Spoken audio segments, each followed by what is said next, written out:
Okay, Chairman, you may bring the meeting to order. Okay, this is the meeting of the Providence Board of a Tax Assessment Review, October 23, 2020. I am Jim Hackett, the chairman. Present are Robert Ritchie, Stephen Napolitano, and Shomari Husband of the board. We also have the board's new secretary, Lauren Garzone, our wonderful city clerk, Sean Selleck, and our counsel, Nick Poulos. I just want to make a comment that this is our first Zoom meeting, and it may not go smoothly, but I did try to keep the agenda short for that reason. So I appreciate all the help that Sean has given us in doing this, and I'm sure we'll figure it out next time. So with that, we can bring in James Ryan, attendee, and I don't know, is he on here? He is. Lauren, would you like the first one? I just pushed it, allow to talk. I'll bring him in. I'll ask to unmute. And you can promote to panelist if you like, actually. Wait a minute.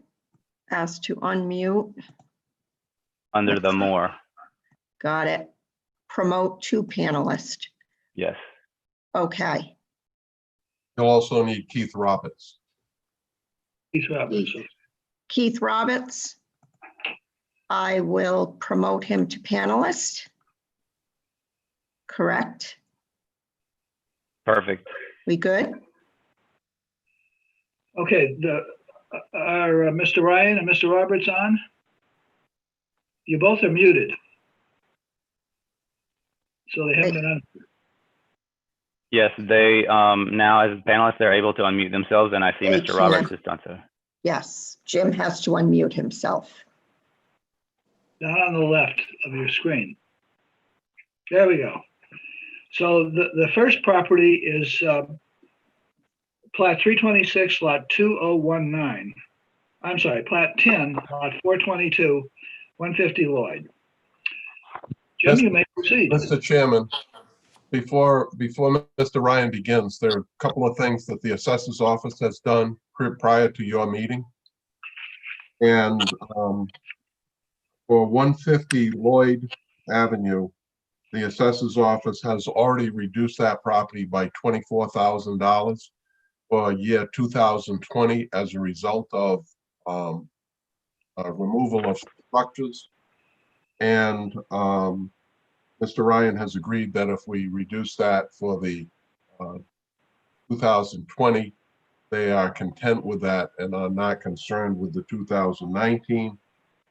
For the property located at 72 Prospect Street, 2020, we have already reduced that property because of previous discussions for $268,600 for 20, and we're recommending the same for 19. And the only one in question is property located at 108 Waterman Street, which we would get to.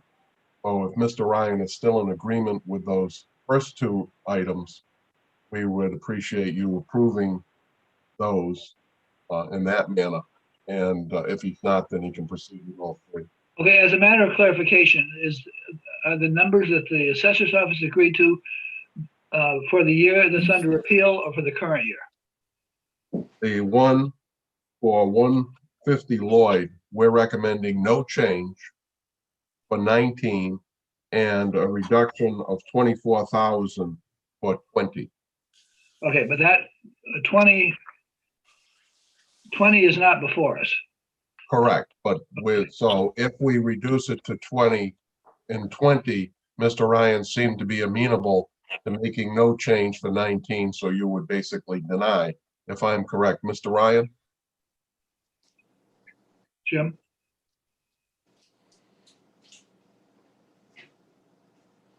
Mr. Ryan?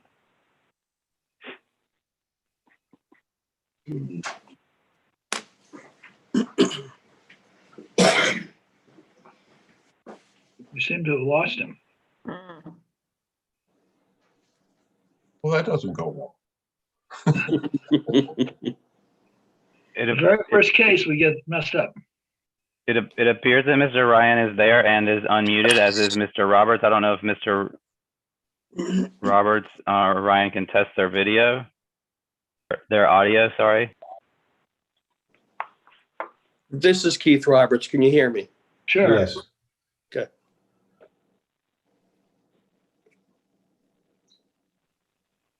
Hmm. Do we need to repeat the question? We haven't had any audio yet from Mr. Ryan. I don't know if someone would like to try to reach out to him via text or phone, because it appears that he is present, and he also manually unmuted himself. So he's definitely there, because we're not capable of doing that. He did that himself. I don't have contact information for him.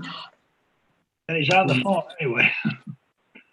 Mr. Roberts, would you have contact information for him? I do have his contact information, but it's his office. I don't know if he's in his office at this point in time. Hold on. Okay. There's a phone number right here, 824-5100. Okay. That's one of them.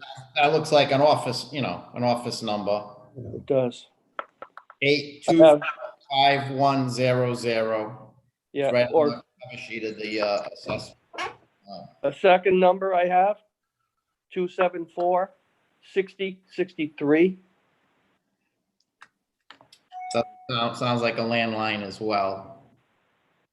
It does. I will go grab my phone and attempt to contact him. Do you want me to do that, Nick? I've got my cell phone right here.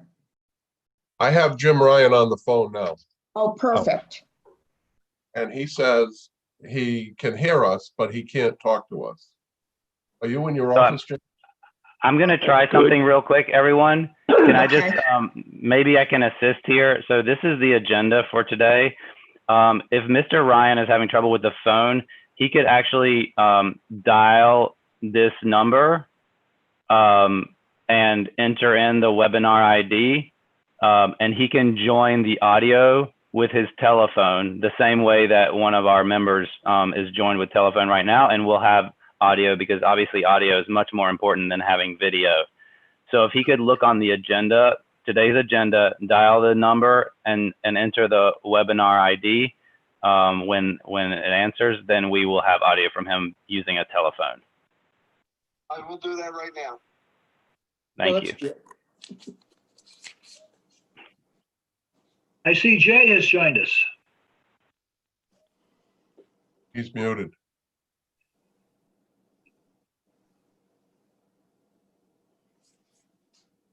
Bottom left, Jay. Unmute. How's that? You're in. Oh, man. Okay. Good morning, Jay. Good morning. How are you? Good. I didn't even need help from my daughter. Except if you hit the video thing, your picture will come You don't need my picture.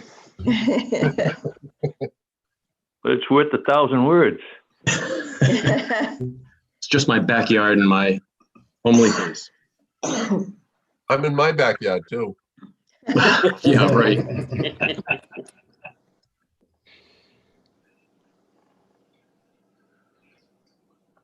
Bill, I see my yacht in the distance there. I told you I was going to be at the beach. I know.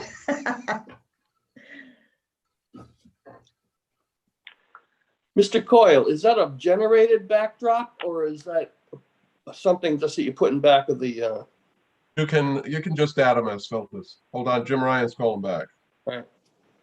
Okay, Jim, what up? As soon as I started to dial the number, that screen went off.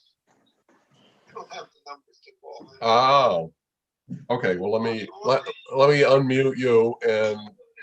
Oh, you got it. All right.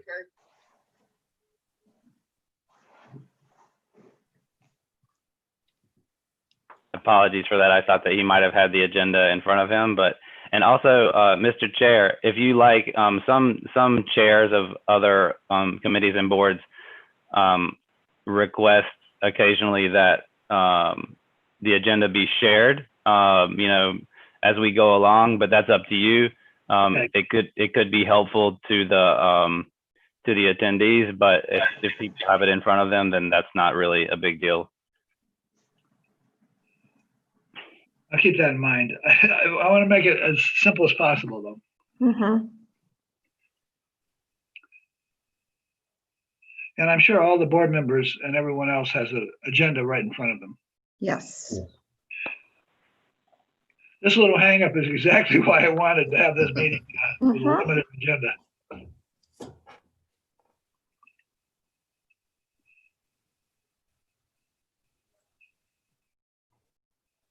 So are we waiting for Mr. Ryan? Or what are we doing right now?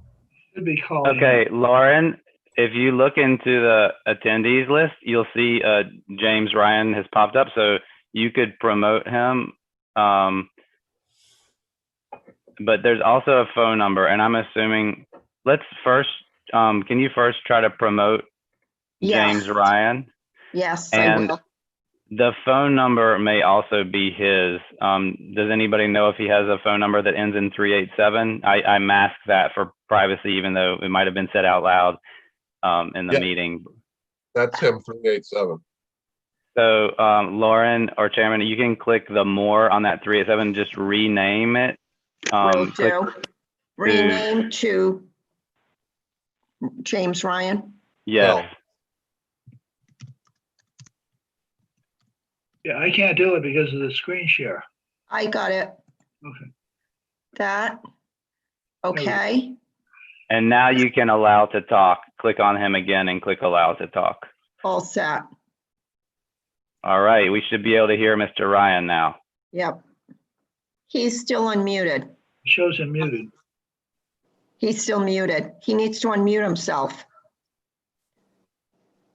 Let me do this. Ask to unmute. Okay. Good morning. Good morning. Ah, there you are. thanks for the training lesson. Oh, my goodness.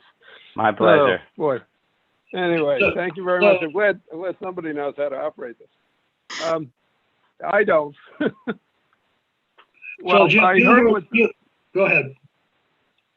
I just wanted to respond because I did hear what Mr. Coyle had to say, and that's correct. We, of course, we were hoping that we're going to resolve all three cases at that one time. And I understand that the assessor was unwilling to make those the same reduction for which year it is, Bill? Is it 2020 or 2019? 19. 19. I'm 150 Lloyd. Yeah. The reduction was a relatively small amount to start off with, but for whatever reason, the assessor was not willing to agree to that for 2019, and that was the tentative agreement we had. And so that leaves the open 108 Waterman Street. Okay, so 150 Lloyd will be a no change. Would you explain to us what the deal on 72 Prospect is? And by the way, that's plat 10, lot 242. Yeah, well, we already, as I say, we have arrived at an agreement with them with regard to that, and we're satisfied with the reduction that they have proposed. In fact, if you were to look on the website today, at least on the Vision website, those reductions have already been made, and the 2020 tax bill reflects it. The reduction for Prospect, I think, was $236,000. So again, Bill, go explain the years for 2019. What are we doing, if anything? What we would propose, the following is the proposal for plat 10, lot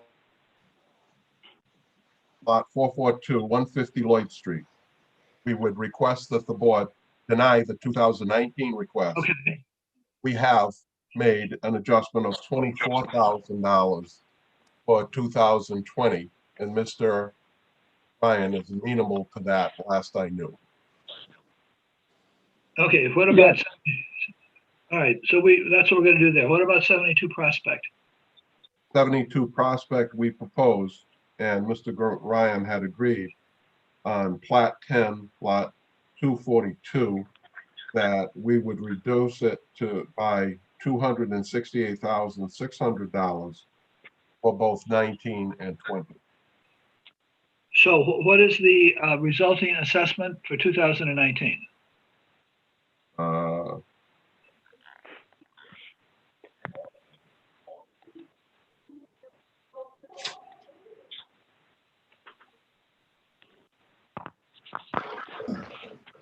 So for 2019, on that one,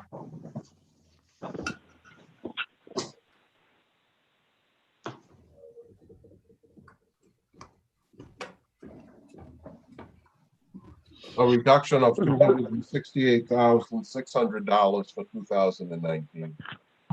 And the value would be I think, well, I'm sorry. The value would go down to $2,019,500. Okay, So we're looking for a denial for the first one for 19 and an approval of that much for 19 for the project. well, let's take care of those. Do I have a motion? Yes. 150 No. Lloyd. Mr. Chairman, I'll make a motion to deny Plat 10, Lot 422 for tax year 2019, known as 150 Lloyd Avenue. Very good. Do we have a second? A second. Second. Okay, all in favor? Aye. Aye. Aye. Aye, so moved. All right, Mr. Chairman, I'll make a motion regarding Plat 10, Lot 242, to reduce the assessment for tax years 2019 and 2020 by an amount of $268,600. The property is also known as 72 Prospect Street. do I have a Second second? motion. All in favor? Second. Aye. Aye. Okay, so moved. All right, so we have 108 Waterman, correct? Correct. That's what, Jim, you want to make a presentation on this property? yeah, well, Mr. Roberts is part of this meeting, and he's my expert. I mean, essentially, we're in the same situation. This property has been reduced for 2020 already, and we're willing to accept that same reduction for the year 2019, and the difference is only $34,100. But it has not yet been reduced for 2019. Mr. Roberts can explain to you the condition of that building as of the date of assessment, which was, my recollection, 12/31/18. Right. Keith, are you there? Yes. So Yeah, before why you don't you go ahead, let me just understand, the city does not want to reduce 2019, is that correct? By the same amount as 2020? Correct. Okay. I'm sorry, go ahead, Mr. Roberts. 108 Waterman Avenue is virtually an identical property to the property located next door at 110 Waterman. And due to the very similar features, I mean, identical buildings, identical size, maybe a small land area difference, but that's all, that they should be more in line with each other. And in bringing that to the assessor's office, the last meeting we had, I thought that we had already come to some kind of conclusion on that. They should be closer in assessment due to the nature that they're almost exactly the same. That's our contention. I noticed that this property was purchased in 2014 for $2 million. That seems to be indicative of the value of it. Yeah. Purchase with I believe 110. No, 150 Lloyd. I thought it was 1.9. Oh no, That's 108 Lloyd. Waterman is 108 Waterman was $2 million in 2014. Correct. Was there a reason the price was so high that we should discount at this point? Well, the owner, Mr. Bronhard, is a pretty sophisticated investor. He often has property that he has to, sell in one community and reinvest the proceeds. It's not really an arm's length transaction often, although I can't say that that's exactly the case here. If you know, there's a provision under the tax law whereby he has to reinvest within a certain amount of time, or else face capital gains taxes. The like kind. Yes. Well, did you say you don't know if that's the case here, though? I can't say for sure that it is. I'm sorry. Okay. Okay. Mr. Chairman, Yes, Stephen.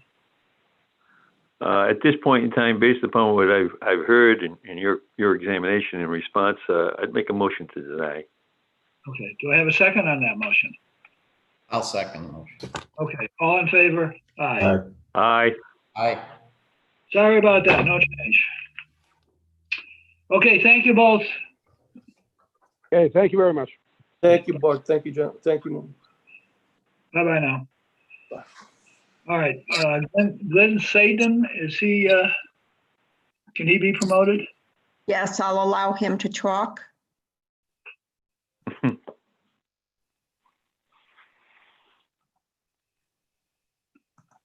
Oh, please. Okay.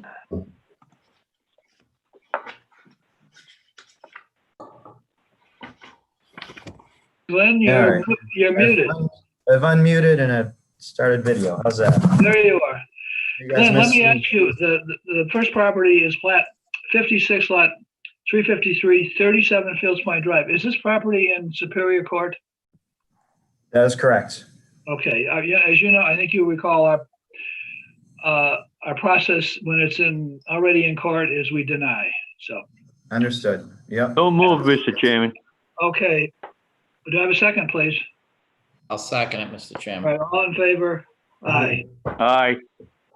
All right, plat 19, lot 129. Yes. This is the Rhode Island Foundation building. We have a value of $6,856,600, and we're requesting a value of $5,600,000 roughly. This one's a little complicated value because it's partially occupied by the owner. So the information I've provided is a rent roll and income and expense for the the other portion of the building. And if the board looks at, we came up with an analysis, basically, let's see if it's in the latest packet.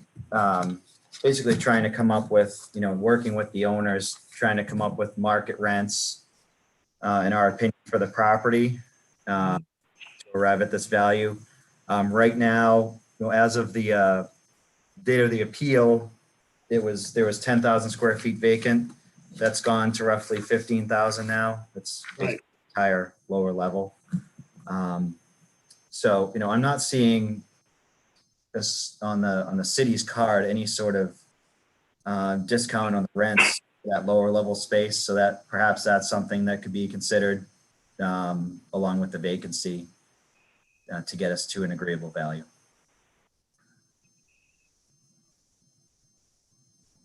Yeah, I'm looking at your analysis. Yep. And of course, the vacancies that are occurring now are in theory not relevant because this is a assessment as of December 31, 2018. But Right. Yeah, we were about 25%, a little less as of that lien date or the data value. say that again, Glenn? It was about 25% vacant as of the data value. So it's 10,000 square feet out of the 43,239. Obviously that's a little high, but. So I'm a little confused because your analysis here has a 10% vacancy. Right. Yeah, we're trying to arrive at more of a market income analysis. Okay. I got you. But it actually had 25% vacancy? Yes, I can.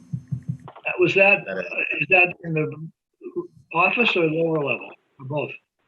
Or do you know? It's both. That was the Capitol Grill space. Oh, yeah. Yeah, lower level retail or restaurant.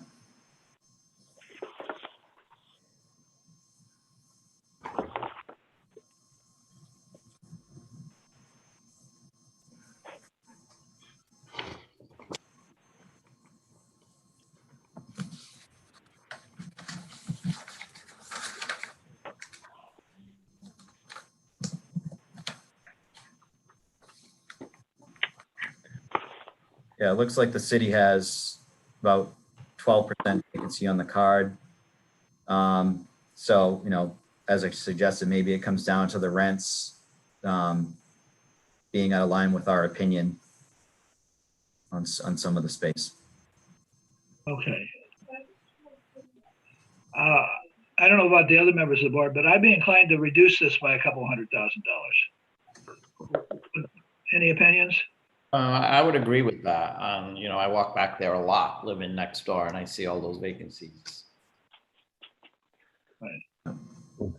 What does the assessor's office say, Mr. Chairman? Mr. Chairman, the assessor's office position is we already have this reduced for 12% as Mr. Sorry, I forget the last name, but as you pointed out, the rentals for this property, we also believe are in Cone. This, as you all know, is one of the premier places within the city itself, and is the openings to the waterways, etc. And so at the back side of the building, it's truly not a lower level. It is actually the entrance to the water place and all of the things there. We have adjusted, as we said, for 12% instead of the other, which is typically much higher than we would of a standard building, in order to take this into play. And being a premier building, we think our rentals are very much in line with the way they should be. So we think we've already made adjustment for the fact that the Capitol Grill space was vacant as of the. So Glenn, what would the, go ahead, Bob. Go ahead, Bob. There were 6 restaurants in that back area. I'm not saying they're all. And I just wanted to comment that, oh, go ahead. There's one left. Union Station. Everything else is completely boarded up. Right. Bar Louie, the Capitol Grill, Lux Burger. It's destitute back there. So it may be premier, but not right now. I wish it was. Well, yeah. And I just wanted to, that we're as of 12/31/18 is the date. We realize that for 20. Other than the Capitol Grill. Well, and it was, yeah, it was 10,000 square feet. And I did want to point out as well that this value did increase over for this reval. So it's up $600,000. So it's not like, you know, I don't think there's necessarily been a, you know, I don't know if 12 is what everyone else is getting or not, but I don't, you know, I think this was still an increase and that it's not justified in our opinion. And, you know, I don't think that we're too far off between our two opinions of value. Well, first of all, again, the 12/31/18 was the reval number. The value that was there previously was 3 years earlier's number. And we had adjusted to a 10% or 12% vacancy because of the fact that the Capitol Grill was empty. And just so that there's some clarity, we're only talking about the main building where the Capitol Grill was in. We're not talking about where the brew house was or where Rewire was. Those are separate parcels. And so this was a 3-year increase, but it was less than a standard increase because typically in downtown, we're not using a 10% or 12% in this case vacancy. We're using something closer to 5% for the prime properties. We realize that the values since COVID are obviously going to be treated for 2021 because as of 12/19, 12/31/19, there was no change. COVID hadn't hit yet. So 20 year is a different issue. 21 is where the effect of the COVID is going to, because as of 12/31/20, things are going to be different. But in this particular case, we're 12/31/18, and we already have 10%, 12%, and we already had rentals that are very appropriate for what should be, especially in the office space, leaving the basement pretty much empty. Just to counter that quickly is the last tenant, Capital Grill, was paying close to what you had on the rent, but Bar Louie was like $13, $14, and the rent on here is $22 on the Cities card. I think that's, yeah, $13.50. Again, I don't know if it's net or gross. This looks like a net number on the Cities card. So even if we were net, it's still, you know, the city's still high in my opinion. We would also point out that we would have been happy to talk about these if somebody had presented us with any kind of an appraisal. And the company that representing them now does not an appraisal. Correct. Yeah. Well, that's, both have good arguments, but I'm still inclined to reduce this by a couple $100,000. Any other thoughts, board members? Well, Mr. Chairman, if this is for December 31st, 2018 for 2019, and I assume that the gentleman will be before this board come not too distant future for 2020. So if we reduce it now, are we setting a precedent going forward? And Bar Louie, as I understand it, is not in this building. It's in another building that this person owns. Is that correct or not?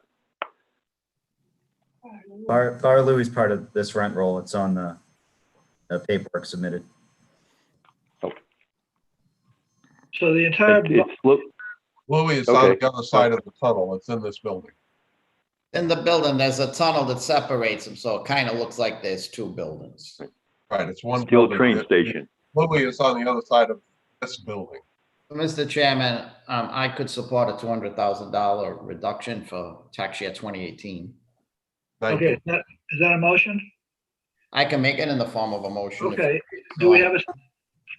I make a motion to reduce Plat 19, Lot 129 in the amount of $200,000. Property is also known as 1 Union Station. We have a second. We do not have a second. As a chairman, I'm going to second it. All right. All in favor? Chairman? So I'm in favor and you're in favor, so that's 2. So, okay. So Other 2 members of the board, tell me, are you opposed or in favor?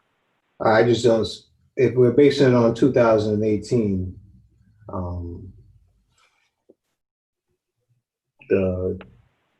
there wasn't that much hardship in 2018.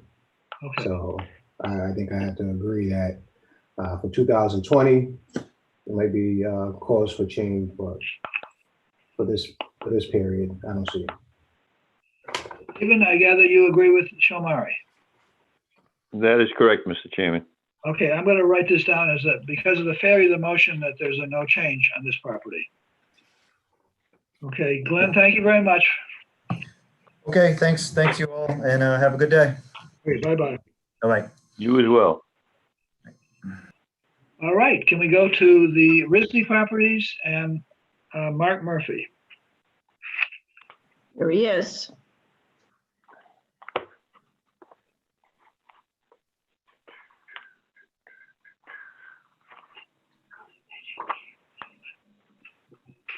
I think Mark has to unmute himself. There he is. Yep. Hello, everyone. Hi. These are the various Risley properties, which I'll read off, but are these in court, Mark, in the Superior Court? We, on the last revow, they were in court. We were able to resolve them with the city. The assessments are back close to where they were previously, so we're pursuing it again. We're hoping we can resolve it through discussions with the city. Okay. Let me read off all these properties. Plat 16, lot 616, Plat 16, lot 618, Plat 16, lot 217, Plat 16, 509, and Plat 16, 66 on South Main and South Water. The financial statements you gave us appear to include every single one of the properties in one financial statement. Is that correct? That's correct. There's actually two other additional small parcels that we did not appeal this time because our valuation was very similar to the city. But they are on one financial. They're managed as one property, even though they're separate buildings. But they are contiguous. Two of the parcels are across the street, but the others are contiguous. Okay.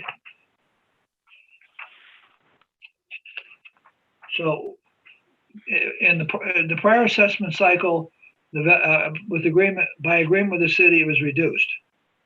The values were reduced. Correct. The total valuation of all the parcels was a little over 10 million. We were able to reach, we had an appraisal done by CB Richard Ellis. And based on that appraisal, we were able to reach a resolution with the city. What did it go down? What did the total go down to? I haven't added them up. The total of all parcels went to, bear with me one second. The total was originally just over 10 million. The total went to 8,761,100. And so now they're back up around 10 million. Over 10 million, yes. So we've had some preliminary discussions. We're hopeful we can resolve it. Okay. It's kind of hard to do this for us where they're all in a single financial statement. Has there been any significant change in the income from the property from the prior assessment period to this one? Pre-COVID, no. And that's why we're hopeful that we can resolve it. I mean, the valuation should be similar to what we resolved it at previously, we think. And so that's why we're hopeful we can resolve it. Okay, Bill, what do you have to offer? Mr. Chairman, the city's position is that at the time that we were valuing as of 12/31/18, we recognized the fact that some of the properties had some changes. More importantly, one of the major restaurants in there had also had a change in rental income. Their appraisal that was provided was based on the fact that it was a portfolio appraisal and basically divided the values up based on the percentage of the whole rather than indicating how much each of the buildings may be worth individually if sold. And that was basically the stumbling block, plus the fact their appraisal was written for 12/31/15, and now we're 12/31/18.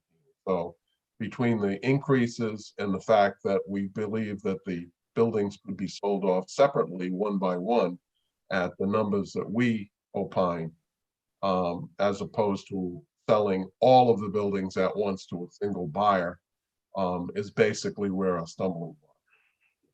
Okay. Any members of the board have any comments on this?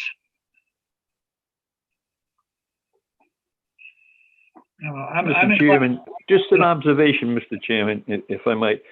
I'm looking at all documents, presentation, and it looks to me that it is very close. And they're talking about maybe, in some instances, maybe $10,000.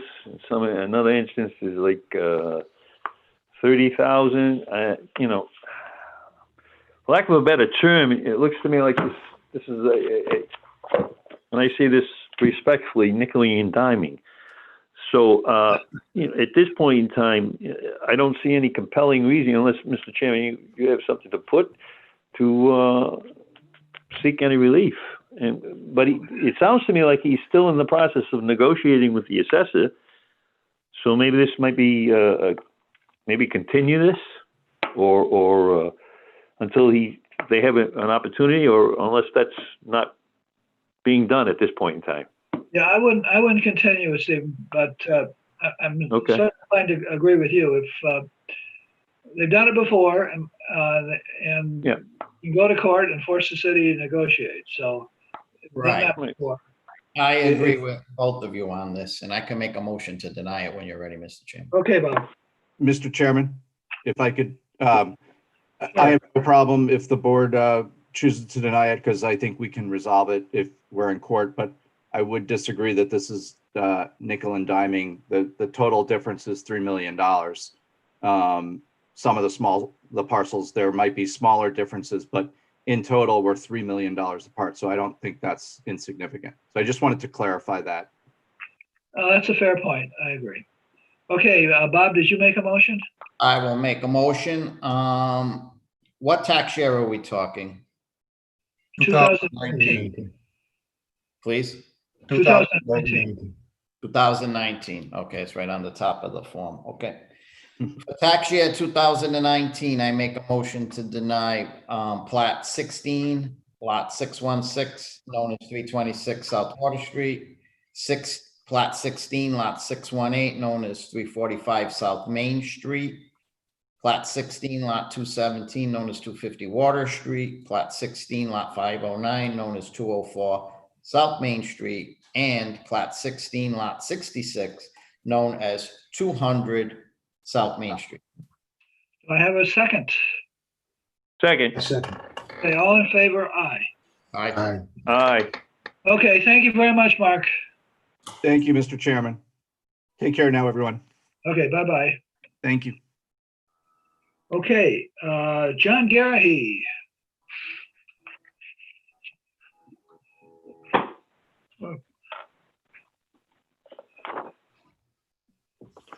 He showed up there a minute ago. Yeah. I can see him. Oh, there he is. My experience with Zoom is there's always 40% of people who are on telephone. So I was looking at the telephone. Yeah. Okay, so these are property. I'll read all the properties. No, I won't. Mr. Chairman, if I can, I've got some other people. I just want to make sure that everyone is on for my presentation. Okay. Mr. Schwartz, I see, Mr. Duval. Just want to make sure Mr. Hool is on. I don't see him. I just could be missing it. Is he on? I'm getting him. Mr. Duval as well. Yeah, he's on. I Okay. see him. Yeah. There we are. Yes, thank you. Appreciate it. Thank you, Mr. You're Chairman. welcome. Okay, I'm going to do the two Governor Street properties first. That's plat 17, lot 182, and lot 81, 20 and 16 Governor Street. So, John, you want to tell us? Yeah, Mr. Chairman, so with respect to Governor Street and Prospect, and only Mr. Hool has prepared a report.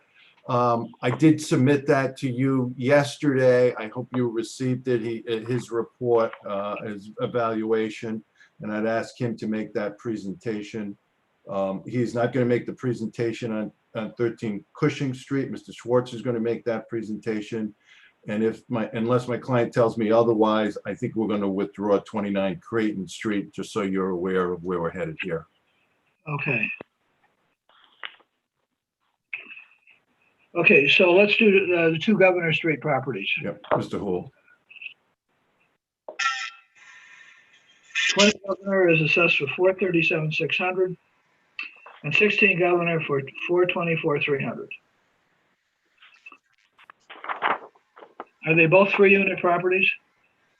3-unit properties, and what we've done is we've looked at each of these. They're not. They were acquired in 16 for $840,000 for the pair, which is $421,000 each. They're both used as rental properties. And even though the assessments are not significantly higher than where they were acquired, I looked actually at the sales that were from the area and found that most of the sales in the area supported a tax assessment just slightly lower than what we have on each of these properties. What I did was, if you look, I don't know whether you were given a copy of what I had done, but I isolated sales surrounding these two properties, which are right next door to each other. And in doing that, I showed that the median value, the median selling prices and the median values supported. When I look at the actual selling prices, the median was about 440. But when we look to the assessment to acquisition price, they actually range from 70 to 90%. So I'm looking at it more in terms of proportionality and equity, that these properties are slightly overvalued when you looked at the comparable properties. I've listed the assessments on. I've listed the assessments for each of the comparable sales, and I've put thumbnails from the MLS on each of the sales. And I show that really up and down the board, they're all assessed for prices for values significantly lower than what their acquisition price was. So I looked at the median of the an average of the tax assessments relative to the selling prices of these comps, and found that they were running about 87%.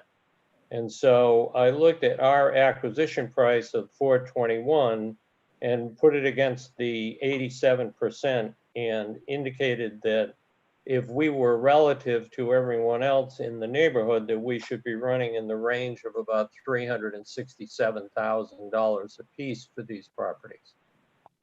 Okay. Fair enough. We also look at the income. These properties look like they're pretty good rent producing properties. Bill, they are. I don't have the income. I'm sorry. I don't mean to interrupt you. I didn't have the income available to me when I was first looking at the properties. I think Mr. Schwartz might be able to speak to that. Except you're muted, Mr. Schwartz. Larry, you need to unmute yourself. Okay, There you go. I'm unmuted now. Thank you. The net operating income. Mr. Schwartz, can you speak closer to the microphone? Sure. Is that better? Is that better? Yes. Great. The net operating income for the combined properties, just pulling it up on my computer if you bear with me, as of for the 12-month period ending 12/31/18,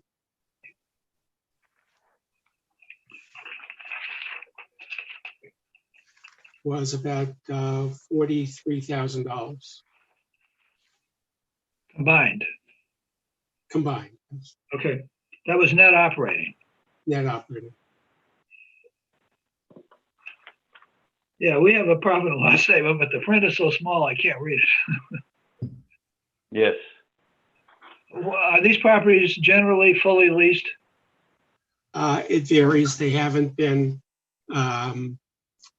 post-COVID, clearly, but generally they're in the 90% range. Okay, how would you describe the condition of these properties? The condition is good. Okay. We did some work to them after we bought them. The condition is good. Okay, what's the gross rental income from these properties? I can't read it here. Approximately. Gross rental income for the period 12 months ending December 2018 was about $135,000. Okay. Mr. Houlihan, I'm sorry. When we rent these properties, we rent them to include all utilities. Understand. So we pay for all the utilities. Right. Okay. Anything else either of you would like to add? None on these properties. Okay, Jim, Bill, anything you would like to provide? Yes, as was pointed out, so that we're all square. The properties were in 2016 purchased for $843,700. That's from the Baskin family, who own a lot of properties up there, as you know. We currently have the two properties assessed for $861,009 as a grand total. So we're talking 12/31/18. As was mentioned, there were permits pulled in order to do repairs and renovations over and above what the Baskin had done. We're basically $10,000 a building higher than when they paid for it in 2016. And if anything, that would be at least generous. As was pointed out, they get about $1,875 a month rent for these units. And we think our value is very important. Okay, appreciate that. I'm sort of inclined not to go along with an adjustment here, but what about the other members of the board? I agree, Mr. Chairman. I agree. Okay, may I have a motion? I'll make a motion. Mr. Chairman, I'll make a motion to deny for tax year we talk at 2019. Plat 7, lot 182, known as 20 Governor. Plat 17, lot 181, known as 16 Governor. That was a motion. Second motion. Did you second it, Stephen? Okay, all in favor? Yes, Aye. I did. Aye. Aye. Okay, so moved. All right. Was that, Mr. Chairman, let me just, was that for both of those? I'm sorry, 16? Yes, that was It both. was, okay, thank you. Just wanted to be clear. Thank you. All right, the next one is Plat 9, Lot 522, 173 Prospect Street. Yes, right. Go ahead. we have, there are actually, these two properties were purchased together. The 173 Prospect and the 73 only were purchased at the same time. 71 only, if I may. Oh, I'm sorry. Did I say 73? I'm sorry. 71 only. And but let me just stop you and read the plat and lot. These are both Plat 9, Lot 522 and Lot 570. 173 Prospect and 71 only. All right, go ahead, please. they're very similar properties to each other, and they were purchased at the same time in 2015 for $910,000. Now they've had upgrades since then, and they're currently used each as rental properties. However, I looked at the assessment for 173 Prospect is $649,900, and the assessment for Olney Street is $689,000. And in this particular case, I did the same basic search of MLS to see what sales had occurred during that period from 17 and 18 that would be applicable. And I found that we had a range of sales. I found 10 relevant sales that contained 3,400 square feet or more, which I thought were the most applicable sales. And I included in a package that, again, I don't know if you have access to it, but I know it had been supplied, and we have a map that shows where each of these sales are. Where we see that? Okay. And when I look at the range of the selling prices, they range from $465,000 to $700,000. Now the median is only $563,500, and only one of these sales actually sold at a price that was higher than the current assessments on these two properties. And when I look at each of the sales in this area, there actually were no other sales that were as high as a subject property. The next sale was at 630, and below that 609, and down from there. So these are assessed at a very high level, considering the sales in the neighborhood and only having one that actually sold above that price. But again, from an equity standpoint, the property that's at 700 is only assessed for 609,900, 87% of its actual selling price. So when I look at these, I place the values more in the range of the median. Certainly for tax assessment purposes, I feel that directly in terms of market value, they shouldn't be much higher than the 550, but I definitely feel very strongly for an assessment purpose, the 550 for each property is very generous. Mr. Schwartz, anything you'd like to add? Excuse me, I think that Jim Hull's presentation is on target. I would also say that both of these buildings are identical. They are identical buildings in all regards. You know, they look well maintained too. But my question is are these properties what we would typically call college student housing? Well, there are students that live there. There's some mix, but there are certainly are many students that live there. There are many what? There are many students that live there. Okay. Yes. Because these incomes, you have pretty high gross incomes on each of these properties. Which indicates it's student housing, frankly. Well, and I should add that we typically assess higher for student housing. Not sure, Mr. Chairman, I'm not no justification for that. That just troubles me a little bit, frankly, but there you go. Yeah. I do want to point out in terms of the gross income, these units again are rented with all utilities included. Okay. So our utilities for calendar 2018 was over $40,000. In terms of equalizing these to a traditional rental, that would reduce our gross income by about $40,000. Okay, fair enough. How many units in each of these properties? There's 3 units. 3 each? Yes. Yes. The question is, Mr. Chairman, how many bedrooms? There are 2 4-bedroom units, and the 3rd floor unit is actually a 2-story unit. There's 7 bedrooms in that top floor unit.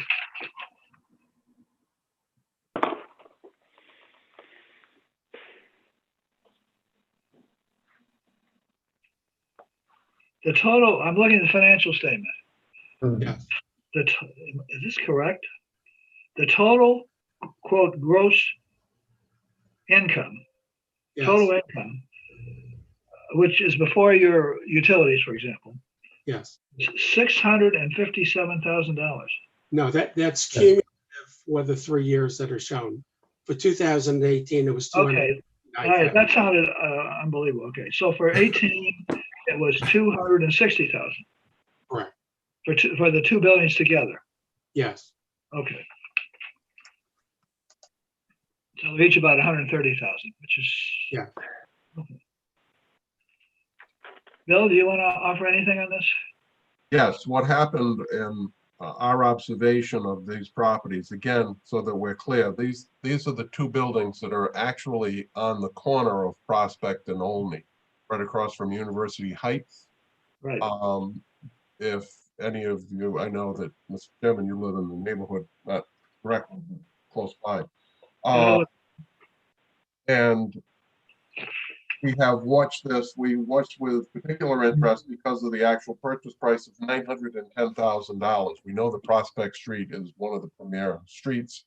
This end of the street has been developing more often than it was previously. But as of 12/31/18 for the 19 tax bill, we look back and that was the previous reval, for the previous reval is when the $910,000 was paid. During the interim period, they virtually gutted these buildings and redid them and changed the number and the room count from what we had previously. We do have a difference in the 2, and it's probably because based on the plans, we thought that one had less rooms than the other one, but if they both have 17 bedrooms as been said today, then there may be a need for looking at it again. But we don't have 17 bedrooms each. They have a total of 15 bedrooms each. 15 bedrooms. Sorry to interrupt. I don't think we have 15 bedrooms in both buildings. But in any event, we'll take a peek at that. But the change, especially in light of the gutting that was done to these buildings, adding all, after paying 910, all new heat, all new electric, all new siding, roofing, change of the floor plans, etc. We believe that our valuation for these units is well in line with where they are. Hey, I'd like to add something here, though. You know, listening to Bill talk, one of the things that I'd like to point out is that several of the sales that I referred to are directly in this area in 2018. This assessment is very, very high for the area and really exceeds anything else that I can find. And in fact is higher than most of the selling prices that are in the area. I don't think that these properties were the only properties that were very, very good in the area or that had a number of bedrooms. I think that this is really pushing on these two properties. I feel much more strongly about these properties than I did about the other two on Governor. I think that these really are, these values are really pushed very high considering the data of the selling of the market and the proportionality of the tax assessments to the selling prices in the area. Well, just so that we're clear, this tendency to have a three-family house with 15 bedrooms, this particular project was one of the first to go down that way. In the meantime, since their original plan, over on Wickedon Street area in the West End and on College Hill itself, the expansion of 2, 3, 4 unit houses into 14, 15. We even have one 4-family with 28 bedrooms, 28 bathrooms. And so the tendency to do that kind of change in the college environment, particularly in the Brown RISD college environment as opposed to PC, this was one of the first buildings that ventured down that pathway. Yeah, Mr. Chairman, if I may, I mean, I get the concern with respect to the number of buildings, but we're talking about assessments here, not zoning, not other types of things. And you know, your basis is operating income, and you know, you can go by that. You can go by comparable sales. And as Mr. Hool has indicated, if you look at the comparable sales and the assessments of comparable properties in this area, this is above those properties. So I get the inclination to say that, you know, you got a lot of bedrooms and you got a lot of students here, but that's not the point. The point is what's the comparable values and what's the net operating income? That's the point. And to back up what John is saying, I think the other thing you have to look at very strongly is that when you're running this kind of housing, to which Bill is referring again, you have to look at the fact that it's a much more intensive management situation, that it doesn't, that you have to take into consideration both the higher management aspect of it as well as the higher cost of operation. And I don't think that I think it may change who your market is, but I don't think it necessarily changes your ultimate concept of to whom you're selling the property. Exactly. Well, what about the board? Any particular opinions, gentlemen? I would say I would be sort of inclined to reduce this by a small amount, like each one by about $20,000, something like that. I would tend to agree with you, Mr. Chairman. I agree. I agree. I can make a motion, Mr. Chairman. Okay. For tax year 2019, Plat 9, Lot 522, 173 Prospect Street, to be reduced approximately $20,000. Second motion. I'm sorry, did you include both properties? No, I'm going to do that right now. Okay, well, let's do that one. Oh, go ahead. We'll do it in one motion. We'll do both at once, because if you want to do both at once. Yeah, go ahead. 9, Lot 570, known as 71 Only Street, to be reduced approximately $20,000. Okay, do we have a second? I second. Okay, all in favor? Aye. So moved. Aye. Mr. Chairman, Mr. Chairman, it might be helpful to explain the approximate 20,000. Yeah, it should be an accurate, no, it should be a direct number, an accurate number. It's not. Oh, it's approximate. He'll explain. I was going to just make a note for the record that all of the other reductions today were approximate. And I'll leave for Bill to explain why we do that and don't do just a solid number. Bill? Yeah, thank you. The reason that they have voted for approximately what the assessor's office attempts to do is because it's a mass appraisal and because all of the values within the city are tied to the same common program. We would have to override value in order to get to a specific number. So we make our adjustments based on the information and get as close to the 20,000 in your case on this property, as close to the 20,000 as we possibly can. Sometimes it'll be 21.2 and sometimes it'll be 19.8, but it's approximately $20,000. Right. Thank you, Mr. Chairman, for that explanation. Thank you. Okay, plat 9, lot 34329 Creighton, were you going to withdraw that, did you say, John? I want Mr. Schwartz to confirm that, but that's my understanding that we're withdrawing that. We are withdrawing 29 Creighton. Okay. So the next one is plat 10, lot 72413 Cushing Street. Okay. Mr. Schwartz, I believe is going to be handling this and giving you an explanation of this one, which is a significantly different situation than the other properties. Let me just point out for the record, there was at 12/31/18, this property was under construction.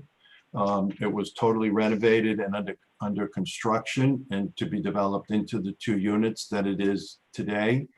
The temporary certificate of occupancy was issued in July of 2019. So 12/31/18, the certificate of occupancy had not been issued and therefore it was under construction at that time. I'll let Mr. Schwartz. So is it two units? And are they condominium units or is it a 2-family? It's 2 condominium units today. Okay. Today, but not then. Now, not when we purchased the property. When we purchased the property, it was a 2-family house. As of the assessment date, it hadn't been completely converted yet, I gather. That's correct. It was still very much under construction as of the assessment date. And what, Mr. Schwartz, what did you pay for the property? And when did you buy it?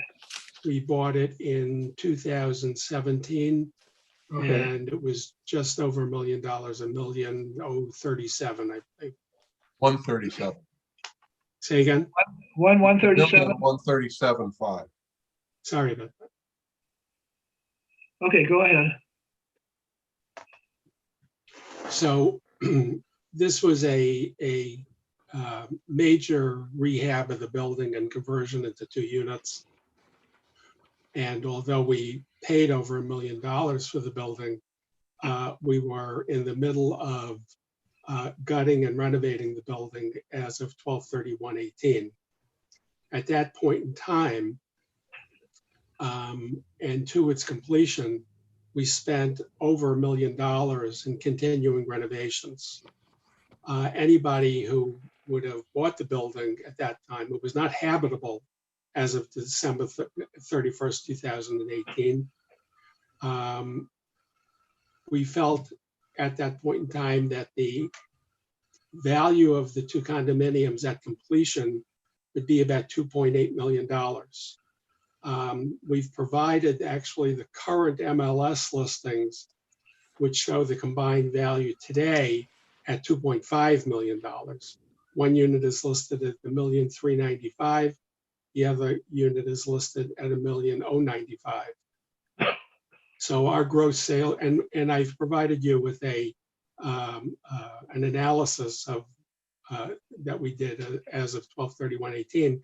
But when we did this, we felt that at completion of the building would be worth $2.8 million. We spent another $1.1 million between construction and carrying costs completing the project. And we've broken out all of our expenses to be able to sell this building at $2.8 million. The total expenses were $2,225,000 to actually get to a point where we could sell this property for a total of $2.8 million. The result is that as of 12/31/95, facing another $2,225,000 in expenses to completion, and a 2.8 ending value, the value of 12/31/18 by our calculation is $575,000. And that's detailed in the analysis that we provided to you. So what at 12/31/2018, what was the percentage of completion approximately? Approximately 50 or 60%. Bill, do you think the city assessed it on that concept or some other concept? The 12/31/19 bill had this building at 60% complete. Okay, approximately the same. So, Mr. Schwartz, has either unit been sold or are they both currently being marketed? We don't own the property any longer. We sold the property to our investment partner, in fact, for $2.8 million in early 2020. So we don't own the property any longer. I'm sorry, could you repeat that? Yes. It didn't come through. Sure. We no longer own this property. We sold the property to our investment partner in early 2020 for $2.8 million in January 2020. They currently have this property on the market for the total of $2.5 million, which I indicated. Okay. So I'm not sure I agree with your method of coming up to the value, but just a couple of questions on it. Development fee, 20%. Who received or would receive that 20%? That would be us and our development partners. Okay, so it's actually part of the value. I'm sorry. I didn't quite get that, Mr. Chairman. I think it's So it's actually the value. I'm sorry. I'm sorry. Well, we worked on the property for 2.5 years. And in these types of projects, it's very common for the developers beyond the profited sale to have a development fee. That was the 20% development fee was in our original pro formas of developing this property. Okay, I understand your argument. I'd like to just interject a little bit because I've been Then talking you quite a have bit. cost to complete project. I'm sorry.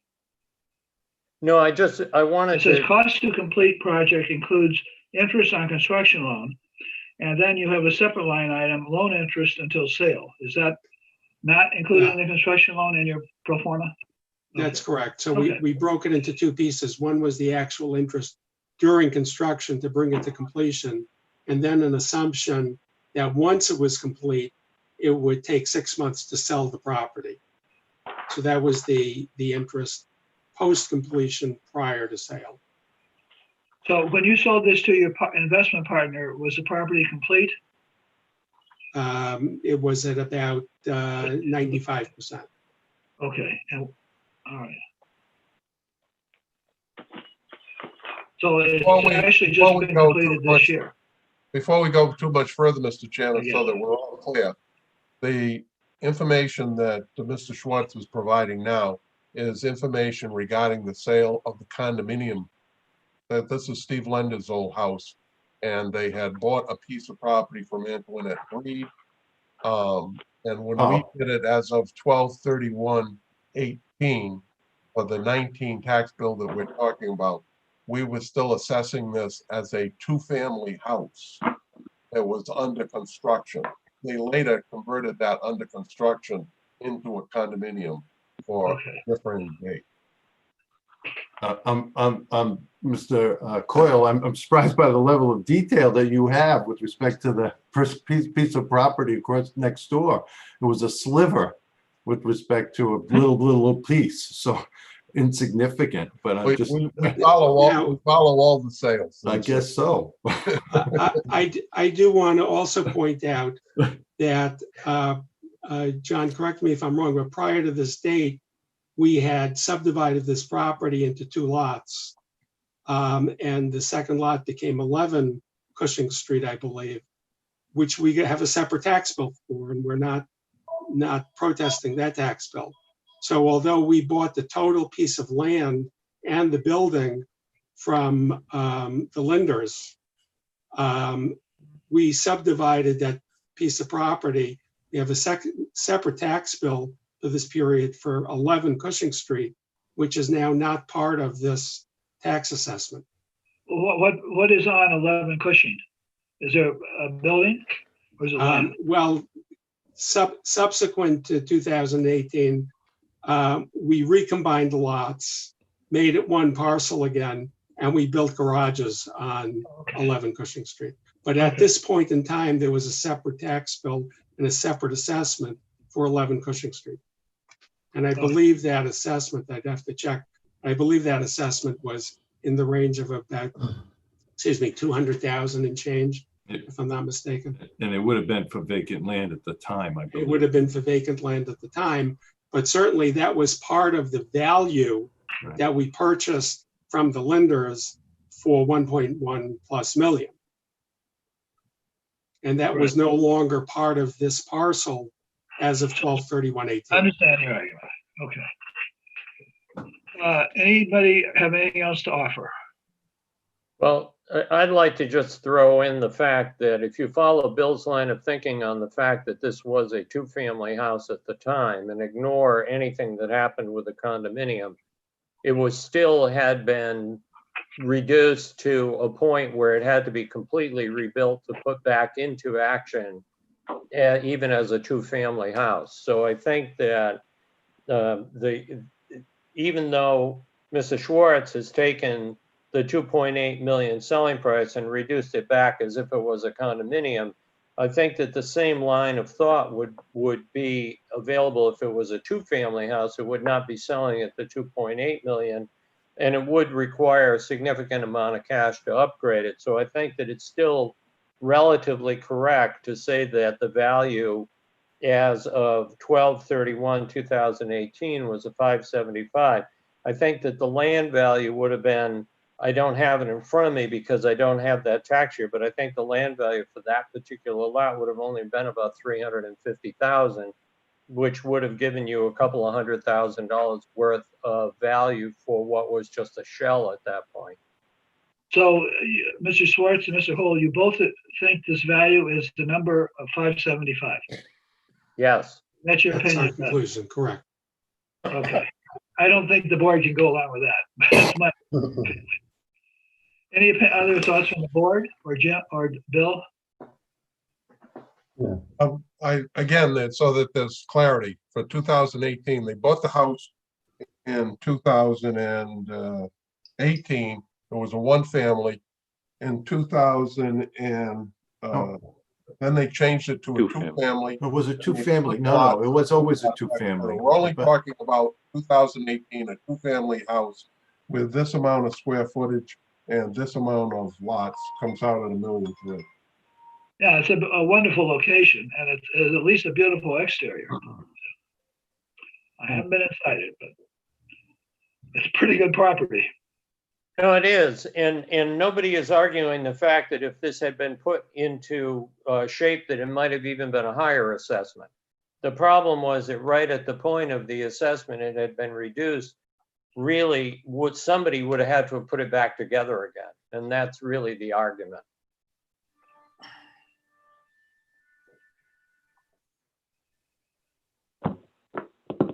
How much of a reduction are you seeking? 50%. They want to reduce it to 575. No. Does anybody have any thoughts on it? Yeah, my thoughts, that's not going to happen. I agree, Mr. Chairman. You know, it's interesting. It's this particular point in time, you do have an argument. It was under construction. The city did have it at 60% completion. But at this particular point in time, because of the nature of the assessing system, you have a bit of an argument. So I'd be inclined to reduce this maybe by 100,000 or something like that. I agree, Mr. Chairman. I agree, and I can make that motion. Motion. I'll make a motion to reduce plat 10, lot 724, excuse me, plat 10, lot 724, known as 13 Cushion Street for approximately $100,000. Second motion. Actually, at 20. All in favor? Aye. Aye. Aye. So moved. 2019. Okay, you got little bits of introductions, guys. Thank you very much. Good to see you. Appreciate it. Thank you very much. Okay, bye-bye now.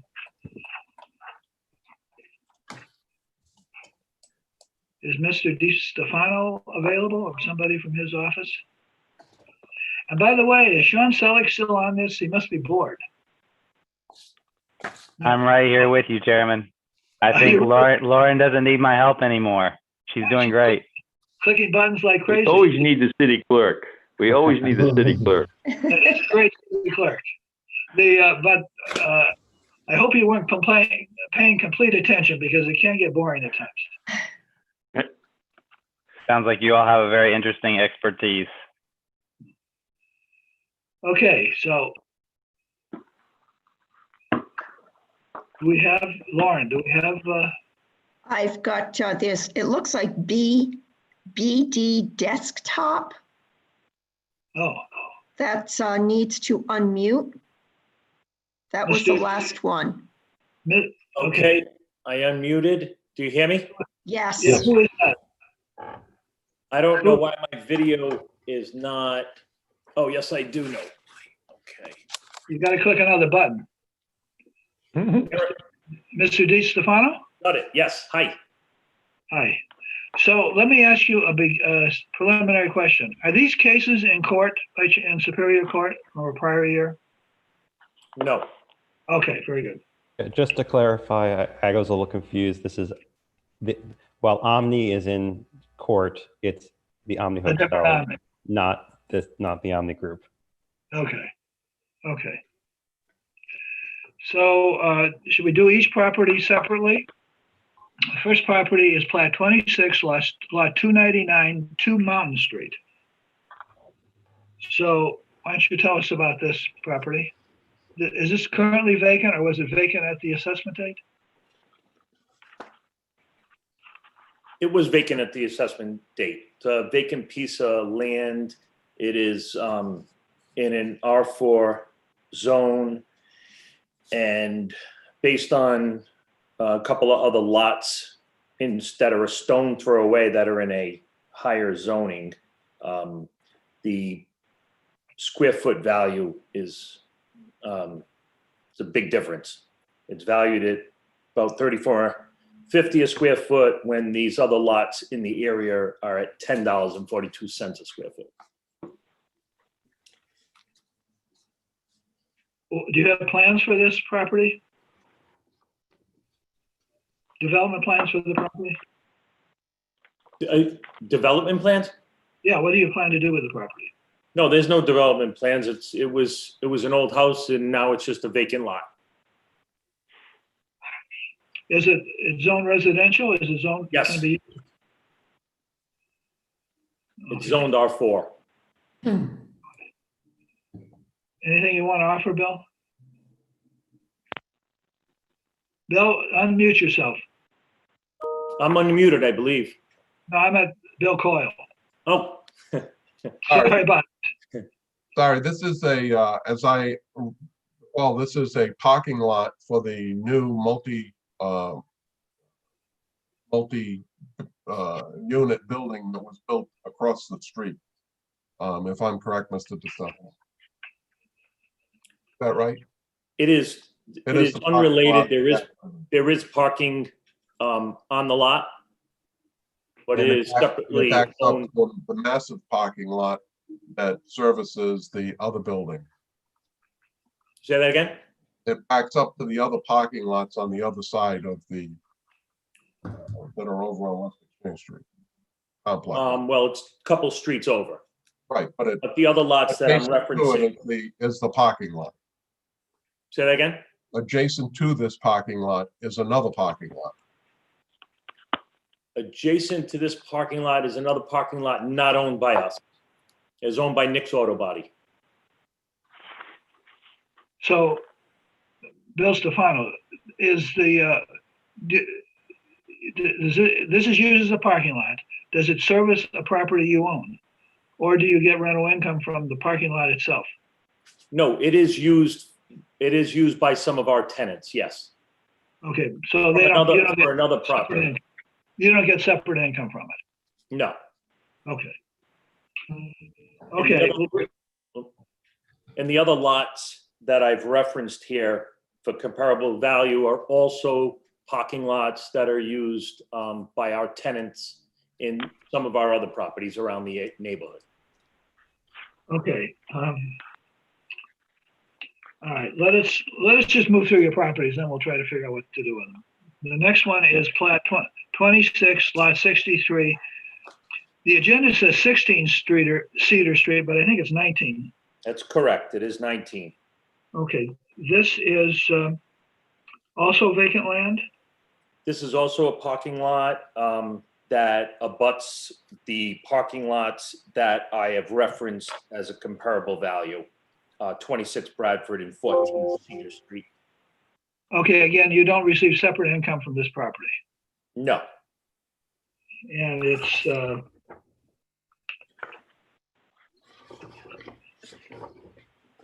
what is it zoned? Residential again? These are all zoned MMU 90. What is that? Some kind of commercial? Yeah, up to 90 feet basically, and very, very broad uses. So this is almost 10,000 square feet. This is a pretty good sized lot. Okay, anything else you'd like us to know on that one?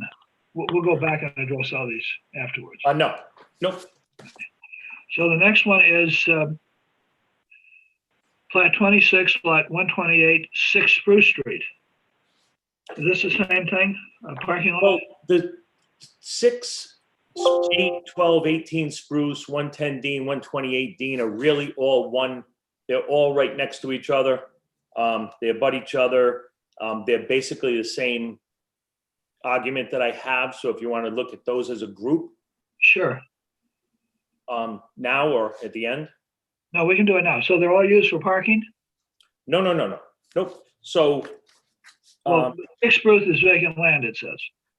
So 6 and 8 Spruce Street. So all of this property was owned by the Catholic Church. Okay. All these separate lots. Oh, yeah. Okay, so we purchased these back at the beginning of last year. So they were property that was on the market for 3 years. We bought it as an arm's length transaction, and basically the values don't make sense.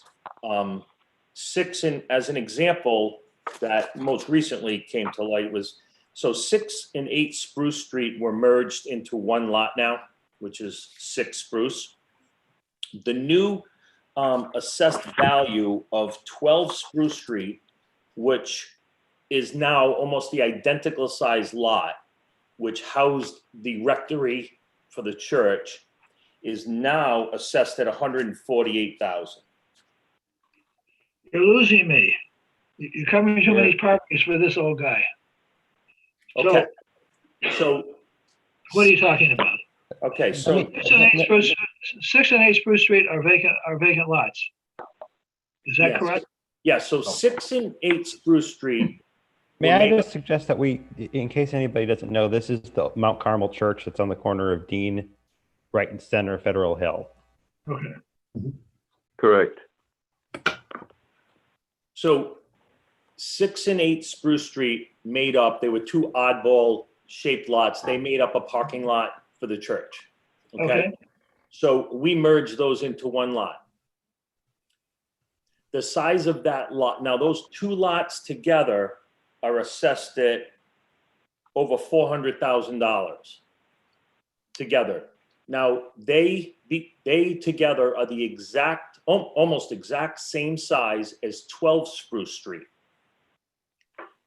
12 Spruce Street, which we have as part of this, is really, we can withdraw because since the rectory was raised, when it was reassessed by the city, it was reassessed to 148,000, which basically is what the value is. We paid for 6 and 8, we paid 150,000 approximately. Yeah, 150 even. And that's basically what they assessed it. So of course, my argument is 6 Spruce Street, 6 and 8 together are the value, same value as 12. So are you withdrawing 12 Spruce Street? Yes. I can withdraw 12 Spruce. That helps. Yes. Okay, so note that it's 12 Spruce, which is flat 26, lot 133 is withdrawn. Okay. Question, were these lots before you merged them buildable individually? Before we bought them, were they buildable? Before you merged them, were they buildable lots? I don't know if they were, maybe for a 2-family house, Most likely. because they were residentially zoned. Right. Yeah, they're like 3,000 or 4,000 square foot lots.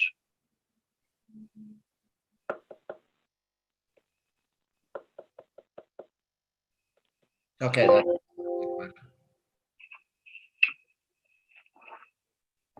Okay, so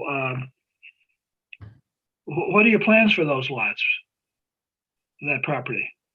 We had plans to build an apartment building on them. Oh, okay. All right, so 110 Dean Street, plat 26, lot 143. Basically, 110 Dean and 128 Dean basically have the exact same argument based on the current value of 12 Spruce and based on the value of the lots in the neighborhood.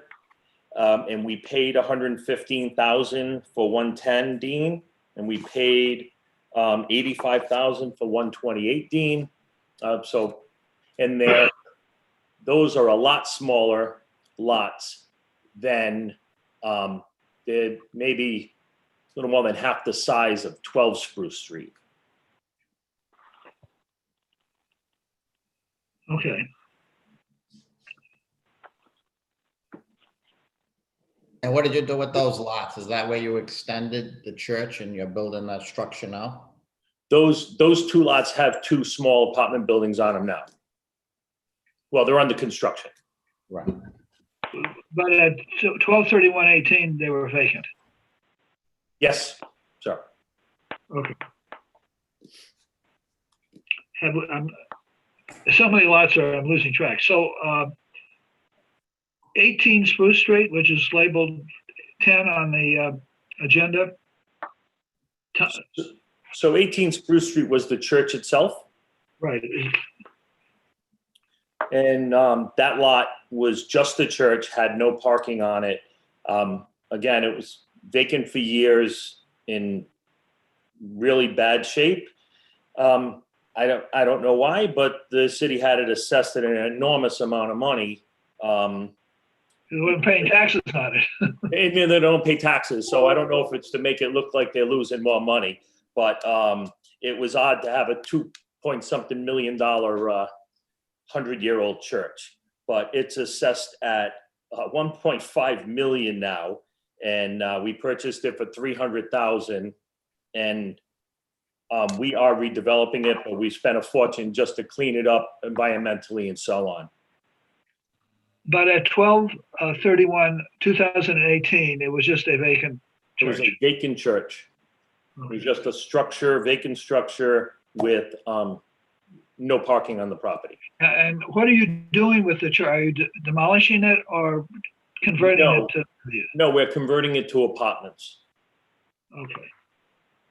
But you were not in that process at that point in time? No, sir. No, sir.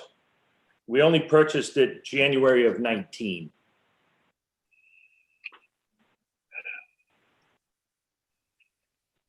I see we lost Bill. Oh, there's Bill. All right, let's see. What didn't we cover here? You talked about 110 Dean Street. Fox Place. 1 Fox Place. Okay, we're gonna jump. It's a vacant building. Okay, Where's 1 this Fox. Place? Is that over there, Mr. DeStefano? It's walking distance, but it's basically right near the CJ Fox, the old CJ Fox, which runs from Fox Place runs from Cedar to West Exchange Street. So Used to be a bar. The Red Room. Used to be the Red Room, Correct. and then I St. heard of it, Sinners. yeah. Now, is it related to all of this other development? In any way? Are you going to use it for, or is it No, just? I mean, basically, we purchased the property because they want to open again, and we are developing in the neighborhood, and we didn't want it to be another creepy bar that had issues. So Okay. we feel we didn't even want to pay. We overpaid at $145,000, but it is a vacant building and it has no land. It only has the land that is underneath it. The state of Rhode Island owns all the land around it. Okay. So again, explain to me why you purchased it. Because we didn't want it to become another bar. Oh, you were stopping that from opening. Okay. Yeah, we wanted to make sure we can control it because it had a real bad reputation, and we were in the middle of trying to lease up the Fox building into office. Okay, so you don't really have any plans for this building, I assume. No, we don't. We purchased the building and the assets. We gutted it out, cleaned it up because it was disgusting, and that's the way it sits. We prettied up the outside so that we put new siding and fixed the roof so it looked presentable, because we have a very big property next to it. So do you use it for anything like storage or anything? Nothing. Okay. There's nothing in there. What haven't we covered? 50 Cedar Street. Vacant land again, half an acre. 50 Cedar Street. 50 Cedar Street is basically the same argument. It is MMU 90. The lot that it abuts, which is 100 Cedar Street, that's valued at $11 a foot. The lot on the other side of the street from it, 26 Bradford and 14 Cedar and so on, at $10.42 a foot. So this one is assessed at $20 and change a foot. Okay, and this is used for parking again for one of your Yes, properties? it is. Yes. Okay. It's a big lot. Okay, 37 Jones Street, perhaps? 37 Jones Street is simply, I was trying to, we had worked on this with the city. We built in a 12-unit apartment building at 40 Jones, and the city had us deed restrict this lot for parking for that property. Okay. So again, it has, the only value it has is to park for that. It can't be sold, it can't be developed, it's deed restricted. Well, it could be sold along with the other property, right? It has to be, yes. Yeah. They're all they're all as one now. We don't get a tax bill for this. There's a TSA on it. Oh. They just put a value in. But then we We can't deal can't touch it.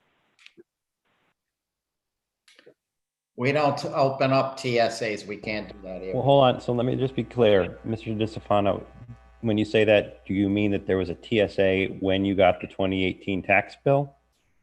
Or was it under a TSA at the time this tax bill was issued? It is and was under a TSA, but the assessed value of that is added to 40 Jones Street to determine what we pay. Okay. We can't address that one. Okay. That's 37 Jones. Yes, sir. Correct. So, Mr. Chairman, at this point, I'll make a motion to deny 37 Jones because it's in the TSA known as Lat 26, Plat 384. Second motion. All in favor, aye? Aye. Any other TSAs, Mr. DeStefano? Are you aware of on this list of properties? No. Okay, thank you. Okay, so we got a bunch of properties here. Bill, anything you want to help us with?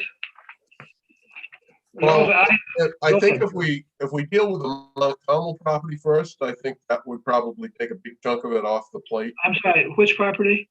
The Mount Carmel properties.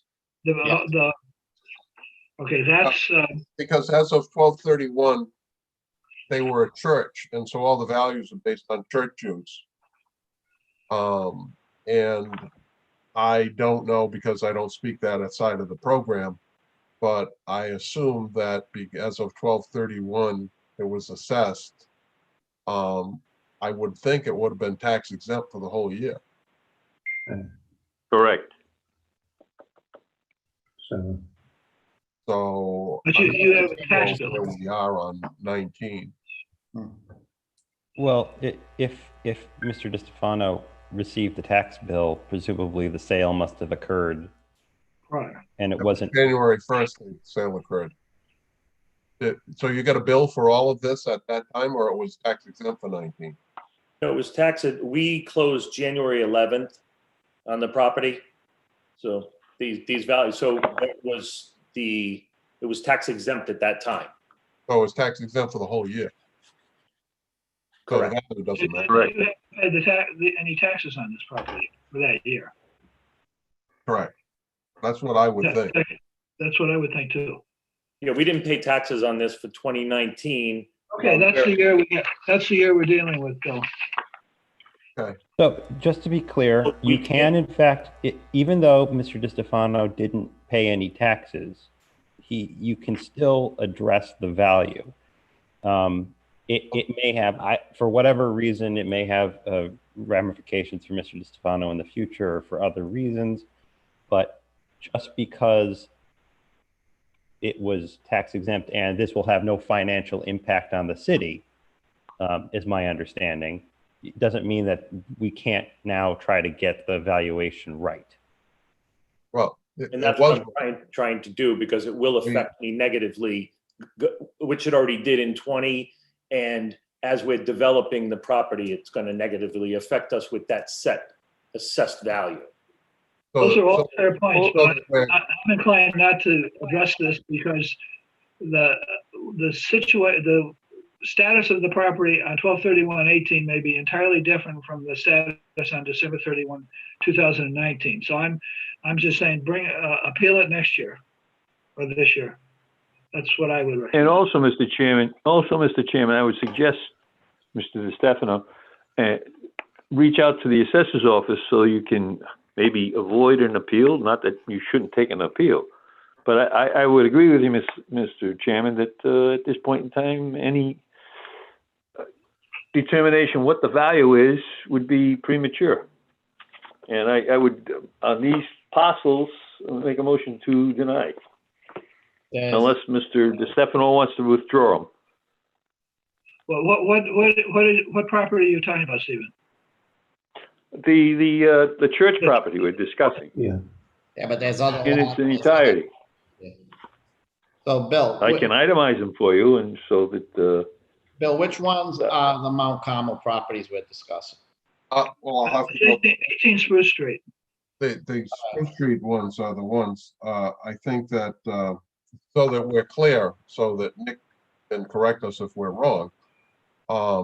As of 12/31/18, the 19 tax bill, all of those properties for the Mount Carmel properties were based on church values. So parking lots for churches themselves, rectories for churches, so on and so forth. So for that entire year, the value was predicated for those uses. As of 12/31/19, they have changed the uses from parking lots to pre-construction properties or parking lots that had construction ongoing, or the church itself, which was being gutted and converted to residential, and so on and so forth, though their uses changed as of 12/31/19. As of 12/31/18, they were all church-related uses. And so that's where. Okay, so Bill, those are all the Spruce Street. Now, 110 Dean and 128 Dean, were those church properties as well under the same circumstance? They were just I'm sorry, let's go back. Which properties are church properties? All the 4 Spruce Streets? Right, and so my question is are the 2 Dean Street properties, were they church properties as well under the same tax exempt circumstance? They were. All right, so now we got 6 properties. We got 6. Got rid of some. Spruce, 12 Spruce, 10 Spruce, 110 Dean, and 128 Dean. And Mr. Napolitano's a motion to deny. Those are all Plat 26, Lot 128, Lot 129, Lot 133, Lot 139, Lot 143, and Lot 353. We have a motion to deny. A second, please. I'll second that, Mr. Chairman. A second. All in favor? All in favor? Aye. Aye. Now I think you got 19 Cedar and 2 Mountain Street. We haven't. I just want to put something before Mr. DiStefano, just to let you know, just because they denied these cases, I would suggest feel free to talk with the assessor, just because the 19 tax bill hasn't been changed here. Obviously, you have your right to appeal to Superior Court. It does not mean that these numbers, that the assessor's office will not, will stick to these numbers out of stubbornness for 20 and 21 if you present the assessor with appropriate information. Well, they already did carry them over to 20. Well, you'll have to appeal them then. When you appeal them for 20, you'll be able to speak with the assessors, and you may be able to work something out directly with them. Okay. Sit over there so you don't pop up in there. 2 Mountain and 19 Cedar, I think we haven't dealt with yet, Mr. Chairman. Am I correct? Right. And also a couple of those. We get, I think These are all vacant lots. 2 Mountain is,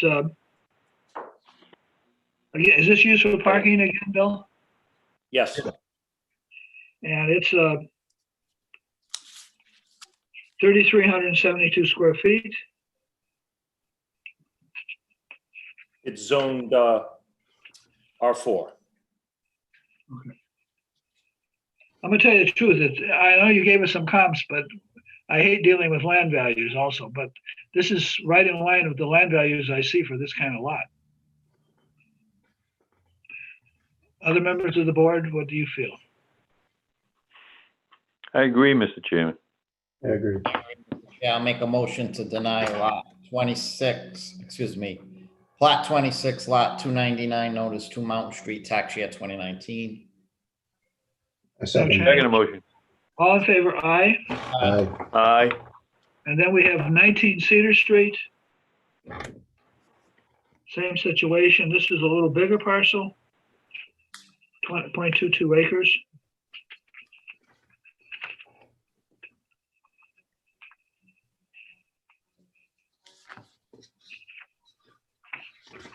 Same results, Mr. Chairman. I make a motion to deny. Do I hear a second? Okay, all in Second. favor, aye. Hold on, for the Aye. record, that's Plat 26, lot 63, known as 19 Cedar Street. Okay. Now, I see we haven't dealt with 1 Fox Place, 50 Cedar Street. 37 Jones is, I don't think we dealt with that. Was that withdrawn? That's No. under TSA. Yes. That's right. Denied. That's right. I think that's it. Okay, well, we got to do 1 Fox Place and Cedar Street, and we probably should do a motion on 37 Cedar. I'm inclined not to change either Fox or Cedar. Again, they seem to be in line with what we're seeing. Well, they're two different things, Mr. Chairman. 50 Okay. Cedar, I don't know what the argument could be. Every lot on every side of it is assessed at a third of the value. So I don't understand the rationale with that. Well, how big are the lots beside it? This is 6,400 square feet. We're talking about 50 seater? Oh, I'm looking at the wrong property. You're talking about 50 seater? Okay, 50 seater is about a half an acre. half an acre, right. And the lot next to it at 100 seater is about an acre. Really? Okay. It's almost an acre. And the lots across the street are 26 Bradford, 14 Cedar. Those are 26 Bradford, maybe a little less than a half acre. I mean, these are all the same lots next to each other. And I can't. Bill, any see thoughts how on this? Bill Coyle? Yeah, all of the properties from what I can see on my screen are all basically the same. The only difference is if he's looking at the card itself, the reason that the multiplier effect happens because the smaller the lot, the higher the price per square foot kind of a thing. But they're all the same. And as I have suggested to, and I'll suggest to this property owner, if they were to merge all of these lots into one, the overall price per square foot would go down. Well, so my argument to that is, I mean, you kind of made my case because the smaller of the lots are valued at the least per square foot. Correct. That would be the typically, if you buy a gross of pencils, you pay less than if you bought one. Right. So you but merge they're it across together. the street from each other, they can't be merged. Okay. Well, if they're across the street from one another, they can't be merged. But the other ones on the other side could. Well, one's on one corner, one's on the other corner, Bradford Streets. And then 50 Cedar and 100 Cedar did do mergers. They were all a bunch of resi. Oh, lots. I'm sorry. This was the lot that you had pulled a permit in order to pull a garage. You were going to put a garage on this and requested a TSA, and that never happened. That's not 50 Cedar. That's the lot next door. Okay. 50 seater. I wouldn't be opposed to reducing this by $30,000. Well, this is the major parking lot for the entire complex. This is not. 50 Cedar is not. Again, you're looking at 100 Cedar. This is 50 Cedar. 50 Cedar Street is has been approved by the City Plan Commission a few years back to build an apartment building on it. Mr. Chairman, I'll make a motion that we, and 50 Cedar Street, plat 26, lot 383, be reduced by approximately $50,000. 50? Do I have a second to that? I'll second it, Mr. Chairman. Okay, all in favor? Aye. Aye. Okay. All right, so what about 1 Fox Place? Did we address that? Yes, Again, that's the bar. What's that? That's the bar room that he bought because to avoid a headache in his area. Oh, yeah. We didn't address it though. No. My comment on that is that Omni elects to keep it vacant. It could have use other than a bar. Correct. So Well, I'm not arguing just because. To assess it as vacant because someone elects to keep it vacant. What's the Different size than someone cannot develop. Exactly. The 6,400 acre lot and the building, I can't tell the size of the building. I think it's the entire footprint of the lot. Okay, well, it's a good size. Exactly. 1,500 square feet. It is a 1,500 square foot building. Say that again, Bill? It's a 1,500 square foot building. On slab. Okay, well, then there must be, then it doesn't cover the whole lot. No, there's a little Oh, park. I'm looking at the wrong property, sorry. There's a little sliver of triangle on the corner of Cedar and Fox Place. Okay. Lot Okay. size is 1,987 square feet. And for the record, I'm not arguing the fact that it's vacant. It is vacant, but has no land around it, and it's 1,500 square feet.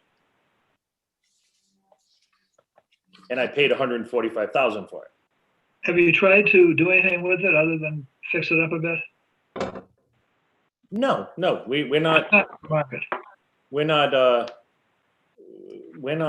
rushing to do anything with it. It's just I think it would be very difficult to sell a building with no parking for $237,000. It's not developable either. You can't go up. You can't do anything with it. I'm inclined to reduce this something because he eliminated a headache. It does have limited use. Sounds like a plan to me, Mr. Ritchie. It's assessed at 237. What would you propose to do? I would propose we reduce it $37,000, the assessment. How about that? Do I hear a second? Second. I'll make a formal motion, Mr. Chairman. Go ahead. Plot 26, lot 380, known as 1 Fox Place, to be reduced approximately $37,000 from the 2019 assessment. And we did hear a Second motion. All in favor? Second. Aye. Okay, I think we have, well, we should just, for the record, note that 37 Jones Street is under a TSA, and therefore we don't have jurisdiction, so we don't have to vote on it. Okay, I think that's it. Do we address all your properties, Bill? I think we did. Yes. Thank you very much for your time. Okay, thanks for coming in. Thank you. Have a good day. Stay safe. Bye-bye. Thank you. Okay, the next thing, that's it, but we should decide about future meetings. So should we try something like, Lauren, do you think we can have something like in a month? Yes, I think we could prepare. We need to have another meeting. We should come up with maybe a couple of dates. Maybe when I get back into the office on Monday, we'll come up with a few dates for the latter part. The last Friday or so, or the third Friday, because then you got Thanksgiving. So I don't know how that falls. All right. Well, the city is closed the day after Thanksgiving, the last time I checked. Exactly. Maybe, why don't we look at, is it possible for Friday, December 4th? I don't think Sounds good to me. Yeah. Let's shoot for that. That gives you time to organize. Now, what do you think, how big will the agenda be, Lauren? There'll be quite a few items on the agenda. What I'll do, I think so. I'm going to coordinate that Monday, and I can pass it out, email everyone a copy. Just give me your thoughts. Okay. Are those the balance of the cases, or will there be more after that? Pardon me? Are those all of the cases for 2019, or will there be more? I think they're going to be the remainder of 2019. My only thing is, don't make them too long. We don't want to do it too long. No. You know, back in my day, we were doing from 9 o'clock in the morning to 4 o'clock in the afternoon, and those were very tiring. Sounds like what my planning board meetings used to be at night.